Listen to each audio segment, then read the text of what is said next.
I am used to long, deep practices with closed eyes. And so also this relaxation that we do is with closed eyes, and I go in very deep, relaxing states. At the same time, I experience moment of deep clarity and relaxation with open eyes. That is also there.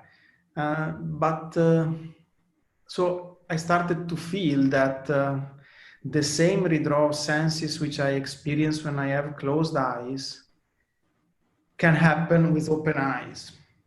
I don't know how to explain. I It is a understood. state whereby the external world is, there is no clinging on the external objects uh, and what I see externally, and there is only clarity. So I was thinking, as I know that there are also tradition which proposes meditation with open eyes. Actually, what do you think about it? And because it is a kind of defocusing which happens with open eyes when these states are there.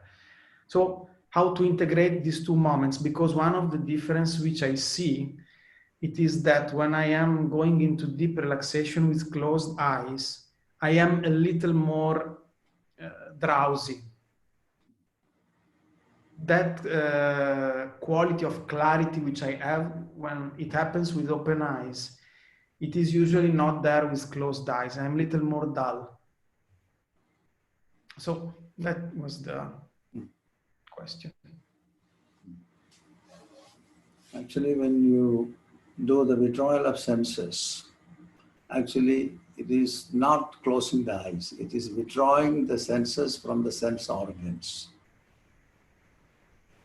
We have the organ, we have the sensation, and we have the mind. So what we are doing is we are cutting the connection of the sensations from the sense organs. So that is what we do in this particular practice.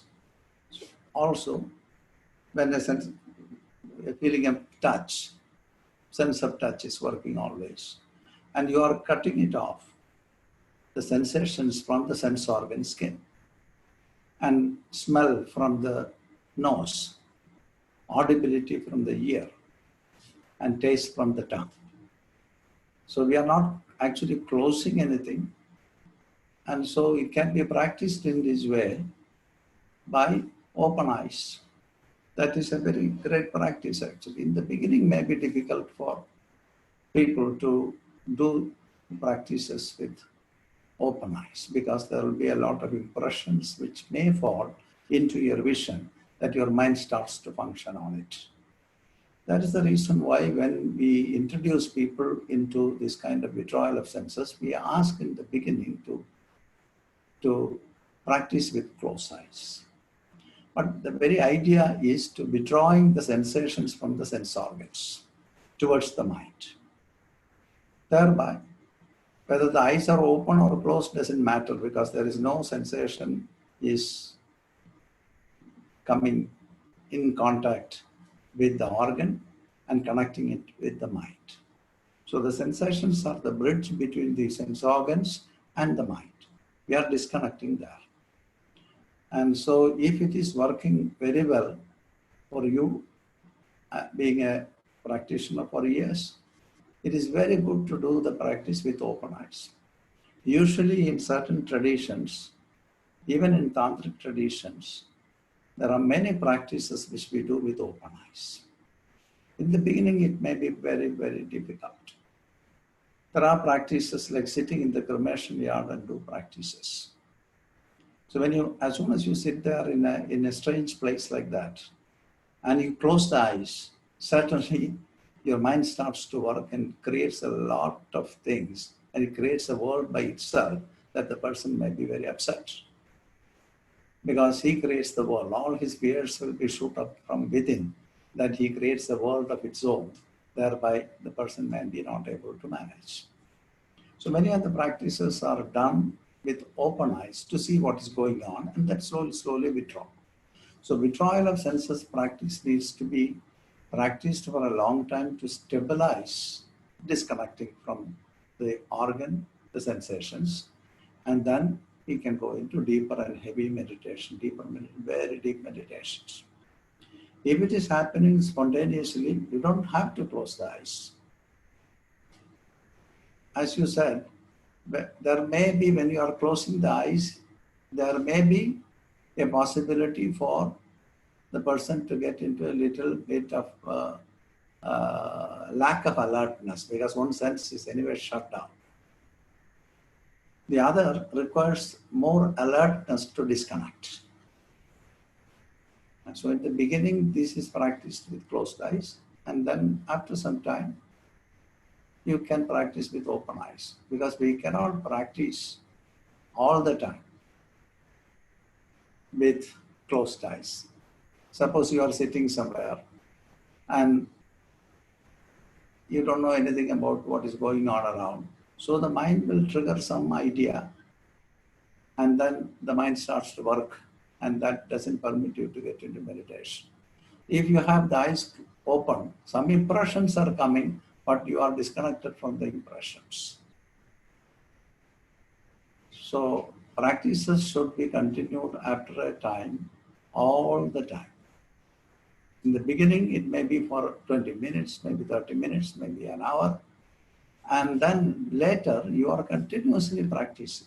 You are continuously withdrawn into yourself. But you do it with managing everything that is coming on the way. For example, you're walking, but you're doing the withdrawal of senses practice. So this practice is good to keep the eyes open and withdraw. In the beginning, it may not work, but after a little time, it will work. When, as you said, when you forcefully shut down your eyes, it can sometimes take a person into a little lethargic state, because the person is not really very alert in disconnecting the eyes from the vision. The other requires a little more alertness, so you will never sleep. You will never get into the feeling of sleeping. Even when we do withdrawal of senses practices, sometimes the practitioners may completely withdraw on the way and may be falling into a sleep. Maybe many points they may not even hear what I am saying. And then suddenly you feel that, yeah, you have withdrawn completely, maybe when you were there in your thighs, and then you wake up and you hear that you are almost in your tip of your tongue. The rest of the time, whether you are sleeping or whether you are awake, is not known, maybe completely withdrawn. So a proper alertness needs to be kept. High alertness needs to be kept. So for keeping the high alertness, keeping open the eyes is a means. So what you are doing is good. What you said, I understood. So you don't have to push your eyes closed if you manage your practice with open eyes. So you can continue the practice all the time. Something is coming on the way, you just disconnect, so it goes on. That possibility is there for our vision. Suppose if 10 people are coming and you are interested only in one person, you only see that one person, not the 9 people who were with the other one. So we are naturally having the capacity to withdraw our senses and focus to the point which we wanted to know. So life will not be in trouble when you do the practice with open eyes. And there will be higher alertness in practicing withdrawal sense with open eyes. So both can be practiced. But there are certain traditions they do with all the practices they do with open eyes.